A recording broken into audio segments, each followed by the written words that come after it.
Hey guys, I have decided to make my first YouTube tutorial series ever.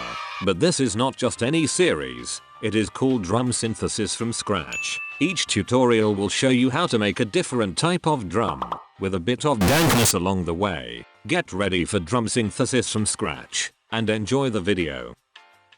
So yes, I have decided to create a tutorial series called Drum Synthesis from Scratch, and we'll be making drums from scratch. I've decided to start with the dubstep snare, which is something that pretty much everybody wants to know how to make. Just a heads up before I get into this tutorial series, it will be a more advanced series. If you guys don't know the basics of sound design already, go back, learn what everything does, or if you're interested, just keep watching this video. Anyways, let's get started. So there's three elements of a dubstep snare. There's the body, then there's the tail, and then there's the click. What I like to do is build these elements separately, each on a separate chain in an instrument rack. But this can be done in Serum, as Virtual Riot has done, but I actually like to do it separately because it just gives me a bit more control. So let's get started. So first of all, I'm just going to drag in a Serum, because I actually like working with Serum for this sort of thing. You can do it with Operator, you can do it with pretty much any synth. So I'm just going to go ahead and group this and then open up the chains. I'll name this body. I'm just going to quickly draw on a MIDI note. You probably want it around G2. Yeah, we're right around 200 hertz there. So that's perfect. Anywhere around 200 is a great spot for the body of a snare.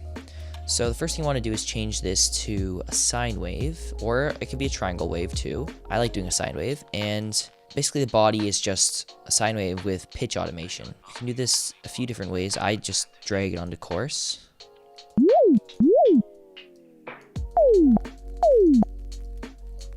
Set this to envelope, and I'll also modulate the volume with LFO 2 and set this to envelope as well.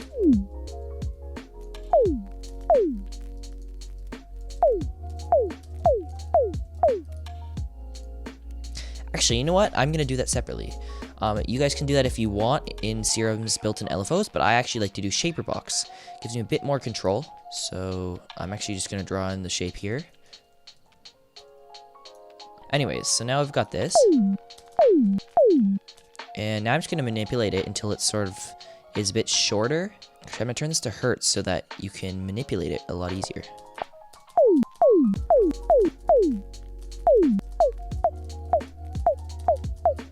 Okay, that's a lot better. And I'll just manipulate this.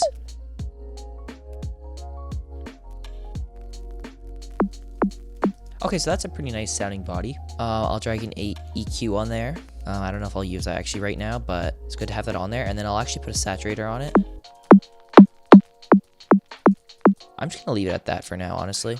Turn that down maybe a tiny bit, but yeah, I'm gonna leave it at that. And what I'm actually gonna do is add a master shaper box, so that at the end we can shape the overall snare. So I'll put that to hertz, and just quickly do that. Anyways, we're gonna create a new chain, and we're gonna call it noise.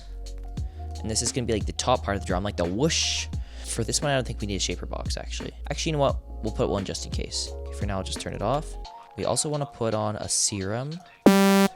Okay, so now what we want is some white noise, and we want it to be high passed.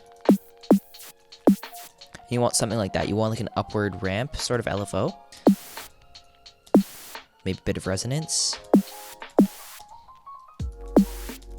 Okay, and I'm just going to EQ it a little bit.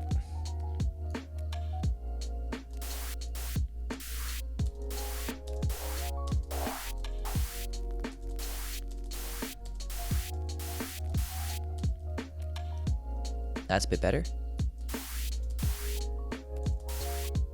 And now we're going to turn on shaper box and just shape it a little bit. And I'm actually going to draw a bit of a different shape here because we want to make room for the click.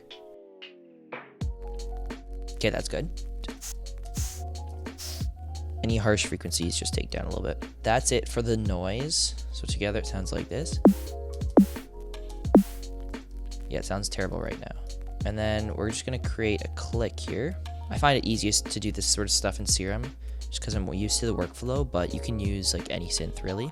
And for the click, all you need is just a bright white. Just put LFO 1 on the volume and just make it really short. So you'll hear there's like a tiny click. And then you can edit that a little bit. So I would probably actually make that shorter. That's good. And just distort it a little bit. Maybe even shorter, I don't know. Oh, yeah, right. You ought to put it on an envelope. Okay, yeah, so that's a bit loud. You can hear that adds, sort of makes it a little bit more punchy. And so now I'm actually just going to go to the master. This is the fun part because it starts to sound like a really good snare. So you just put OTT.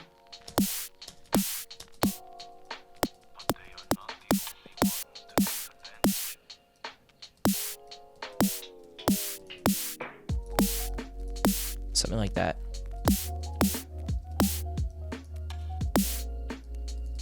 And then you got to saturate a little bit. Okay, and that body could actually be a bit longer, I think.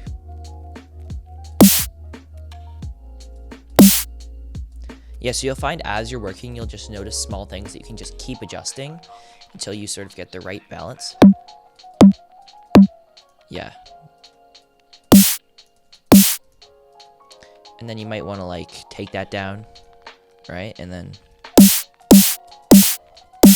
Okay, this might be a bit loud for you guys. Sorry if it's really loud. Yeah, so then what you do is you just EQ it.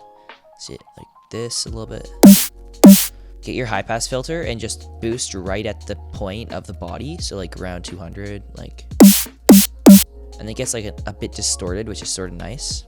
And then I would just cut out anything like around here, 400, 500, 600, 700, even 800 range.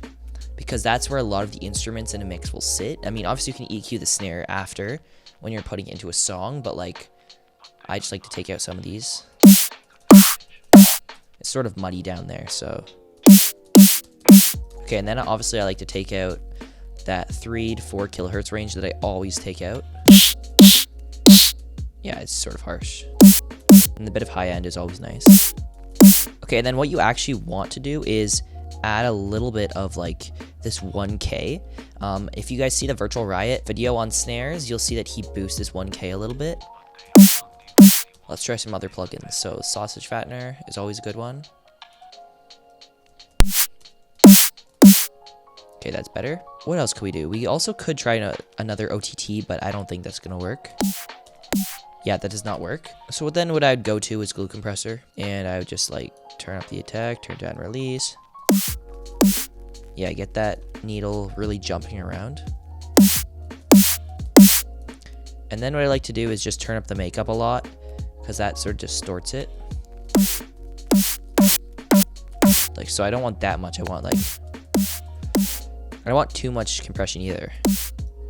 Maybe like there. Turn down the body a little bit, it's a bit loud.